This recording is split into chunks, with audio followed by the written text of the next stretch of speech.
Welcome back to The Price of Business. I'm your host, Kevin Price, talking about you and your business. Going to spend some time with Graham Bensinger. He is a sports personality, a media personality in the area of sports. He got started online with an online program that evolved into a broadcast program. And because this is a business show, I'm going to let him blow his horn a little bit, but I'm going to kind of roll up my sleeves and learn a little bit about how he created this program and how it became, a phenomenon that's on channels and on cable networks all over the place. Graham, welcome to the program. Oh, thanks so much for having me, Kevin. Really a pleasure. Yeah, glad to have you. I find it a very interesting story. I'm very curious to learn more about it. But before we go into the business side of it, tell us a little bit about the show and where people can find it. Sure. So it's a syndicated series, so on local ABC, NBC, CBS, or Fox stations in markets around the country. So in Houston, it's on KRIV, the Fox affiliate, Saturday afternoons at 1:30, and then GrahamBensinger.com for all other markets around the country. Mm-hmm. And how many markets are you in? We're directly in with broadcasts. Oh gosh, I'm not sure. I know we are combined between. We're in 58 million households right now through broadcast alone, and then one including cable, because we're on regional sports television networks, so Fox Sports Nets, Comcast Sports Nets. When including those, we're in 82 million households, 71% of the country, and still obviously growing. And then we run online through Yahoo and internationally on television, in a bunch of countries around the world as well, just through like a premium tier cable package.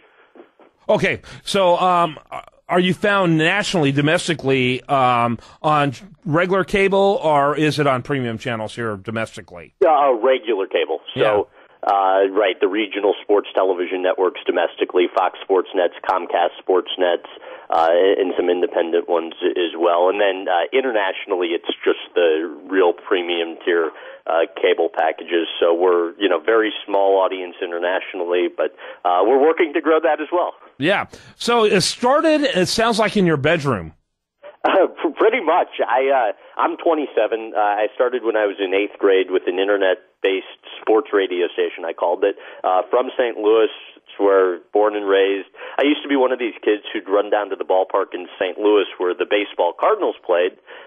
Go Cardinals in the World Series right now, and I'd wait for players to get their autographs. And I realized after a while, and this was going on in like elementary school, first year or two of junior high or middle school, and I realized after a while it wasn't the autographs I liked getting, but meeting the players, hearing their stories. And so when I was in elementary school, I'd actually created a baseball card store on the internet and had already taught myself how to develop a website through that. And so come 8th grade, when I had that realization, I got the idea for this internet sports radio station, sent out 50 letters to former baseball players and Hall of Famers, got a few responses.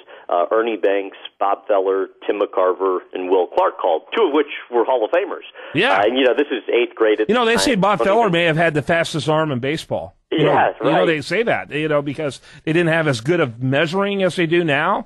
They think, he may have pushed like 108, 109. He was a heck of a pitcher, man, I remember scary. The first time some of these guys would call.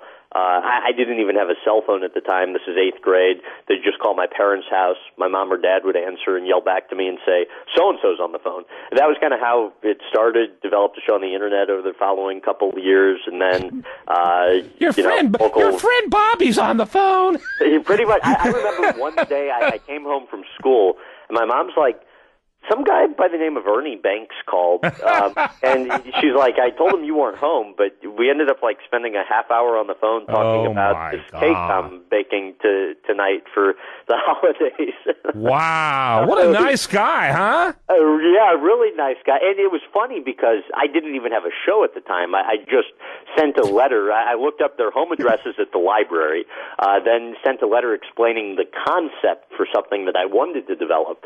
So it was these guys were surprisingly receptive. Latter portion of high school, I got on a local radio station in St. Louis, was just buying my time, and then I'd go out and find local advertisers. Wait a minute, Graham. You're going fast now in the area I'm really most interested in, so I need you to slow down. So when you bought time, was it radio time or TV time? Radio time. So you started radio. Right. And then, so I cut a deal with the radio station. I think they charged me like $300 a week for an hour or 2 hours. I can't remember. And then I would have to go out and meet with local companies to get them to make advertising purchases in the show. And, I was just trying to break even. And fortunately, I was able to do so. And then after a while, I was able to start making it profitable, where then I could use that money.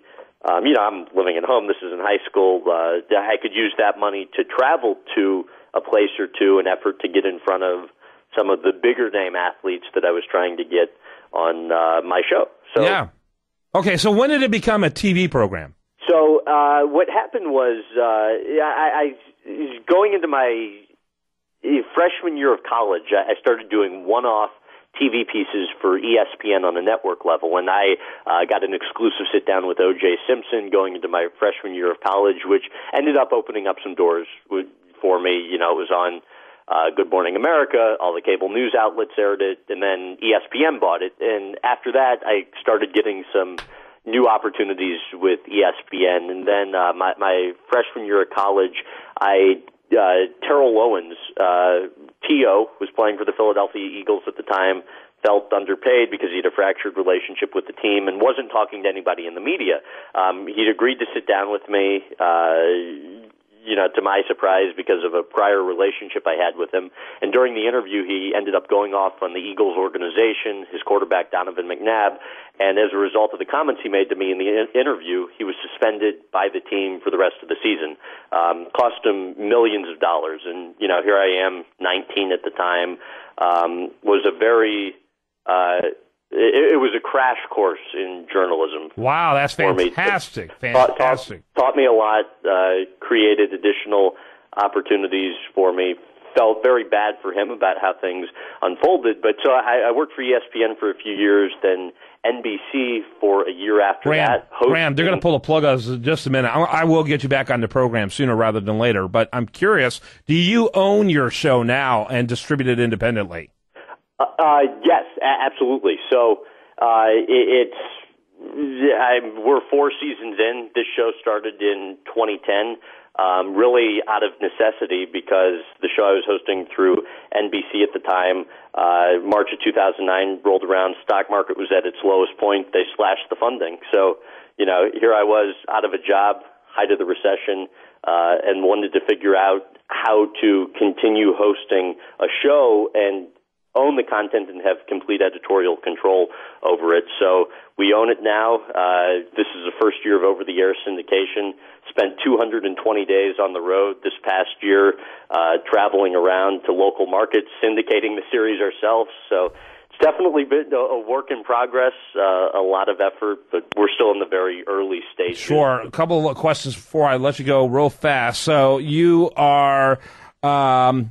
Where do you produce? Where do you produce your program? Sure. So we travel to the athletic figures for the sit-down. We've been everywhere from L.A. to Shanghai, China, to New Zealand, to the Philippines, to you name it. And then it's actually put together in St. Louis, where I live, and that's also where the business is out of. So, we handle ad sales, sponsorship development, and then distribution and syndication as well. The show is weekly and 30 minutes long. It is, yes. Yeah. You can catch it locally on Fox 26, KRIV, Saturday afternoons at 1:30 p.m. I will be catching it now.